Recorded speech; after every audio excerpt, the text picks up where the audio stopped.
असली पढ़ाई। टिंकू और रिंकी दोनों जुड़वा भाई बहन थे।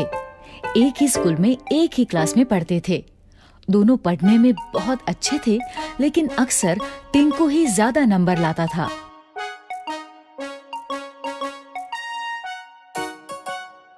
इस बार जब दोनों बच्चों ने साइकिल दिलाने की जिद की, तो पापा ने एक शर्त रख दी।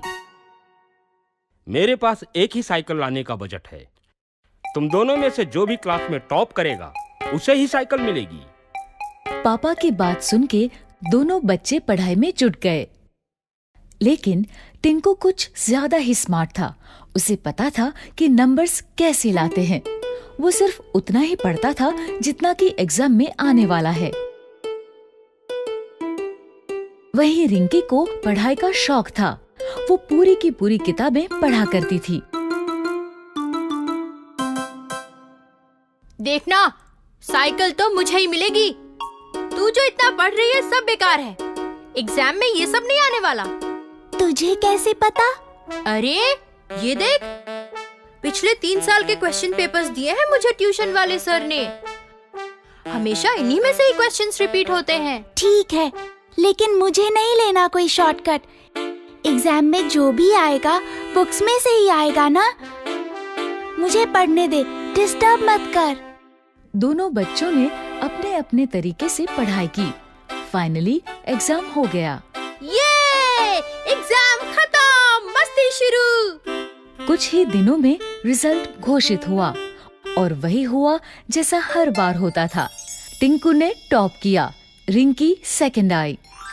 ये अब मुझे साइकिल मिलेगी, हुर्रे! टिंकू को साइकिल मिल गई। वो बहुत खुश हुआ। ये लो, लेकिन ध्यान रखना ये तुम दोनों की साइकिल है। रिंकी को भी चलाने देना। लेकिन टिंकू कहाँ अब किसी की सुनने वाला था। वो तो बस साइकिल लेके चंपत हो गया। उसी दिन शाम को टिंकू और रिंकी का रिजल्ट अच्छा आने की खुशी में पूरा परिवार बाहर खाना खाने गया। खाने के बाद जैसे ही होटल से बाहर निकले तो अचानक से 2 लोग माइक और कैमरा लेके उनके सामने आ गए। हम लोग G1 साइकिल का प्रमोशन कर रहे हैं। बच्चों के लिए एक छोटा सा क्विज है। अगर सारे जवाब सही दिए तो G1 की टॉप मॉडल वाली साइकिल प्राइज में मिलेगी और साथ ही ये नया बैग और बॉटल भी। दोनों बच्चों ने क्विज में पार्टिसिपेट किया। क्विज में जो सवाल थे वो सारे उनकी बुक्स में से ही थे, लेकिन एग्जाम पेपर से बिल्कुल अलग। रिंकी ने बुक्स बड़ी ध्यान से पढ़ी थी, इसलिए उसने कुछ ही समय में क्विज के सारे क्वेश्चंस हल कर दिए। ये लीजिए अंकल, मैंने सारे क्वेश्चंस कर दिए। क्या बात है, समय से पहले ही कर दिए। Very good. टिंकू ने बहुत कोशिश की, लेकिन उसे जवाब नहीं आते थे। अंत में उसने भी पेपर दे ही दिया। दोनों के पेपर्स देखने के बाद ऑर्गेनाइजर्स ने विनर अनाउंस किया। और इस क्विज में 100% सही जवाबों के साथ विजेता है रिंकी। रिंकी को प्राइज में साइकिल भी मिल गई और साथ में दूसरे गिफ्ट्स भी। वहीं टिंकू को मिली एक सीख। टिंकू अब समझ गया था कि हमें सिर्फ नंबर्स के लिए नहीं पढ़ना चाहिए, लेकिन नॉलेज के लिए भी पढ़ना चाहिए। स्केटर गट्टू। शाम के समय मम्मी चौराहे से सब्जी लेकर घर की तरफ निकली। उनके हाथ में पर्स था। अचानक पीछे से भागता हुआ एक चोर आया और मम्मी की पर्स छीनकर भाग गया। गट्टू! मम्मी की ये पुकार आसमान में बार बार गूंजी। गट्टू काफी तेजी से चोर का पीछा कर रहा था। सारे लोग स्टाइल में स्केटिंग करते हुए चोर के पीछे भागने वाले गट्टू को आंखें फाड़ फाड़ कर देख रहे थे। लोगों ने ऐसा नजारा पहले कभी नहीं देखा था। चोर का पीछा करने वाला गट्टू किसी फिल्म के हीरो से भी बढ़कर एक्शन करता हुआ स्केटिंग कर रहा था। मम्मी गट्टू की तरफ देखकर मुस्कुरा रही थी। गट्टू चोर के काफी पास पहुंच गया था। चोर ने गट्टू को पीछे देखकर स्पीड बढ़ा दी। सो स्मार्ट, लेकिन तुम बच नहीं सकते बच्चू। गट्टू ने भी अपनी स्पीड बढ़ाई और अब वो चोर को पकड़ने ही वाला था कि तभी अचानक गट्टू, गट्टू उठो, 8 बज गए हैं। गट्टू ने आंखें खोली तो ना वो सड़क पर था और ना ही सामने चोर था। गट्टू बिस्तर पर सोया हुआ था और मम्मी उसे जगा रही थी। क्या मम्मी, अब सपने में भी स्केटिंग नहीं करने देती हो मुझे? तुम्हारा स्केटिंग का भूत अब तक उतरा नहीं है। चलो उठो, स्कूल नहीं जाना है। बेचारा गट्टू मम्मी की बात मान गया और काम पर लग गया। कुछ दिनों से सोसाइटी के मयंक भैया और उनके कुछ दोस्त सोसाइटी में स्केटिंग कर रहे थे। हर शाम गट्टू उनके पास जाकर उनकी स्केटिंग देखता था। सारे लड़के स्केटिंग शूज पहनकर हवा चीरते हुए स्टाइल मारते हुए स्केटिंग करते थे। उनको देखकर गट्टू के सिर पर भी स्केटिंग का भूत सवार हो गया था। गट्टू, स्केटिंग सिर्फ एक स्पोर्ट्स नहीं है, पैशन है, पैशन। बचपन में मुझे लगता था मेरे पैरों को व्हील्स होती तो कितना अच्छा होता। आज स्केटिंग से मुझे वो व्हील्स मिल गए, अब मुझे कोई रोक नहीं सकता। मयंक की बातें सुनकर गट्टू को भी स्केटिंग करने की इच्छा होती थी, लेकिन मम्मी माने तो ना। गट्टू, तुम अभी छोटे हो, बड़े हो जाओ पहले। कहीं गिर गए या हड्डी वड्डी टूट गई तो मुसीबत हो जाएगी।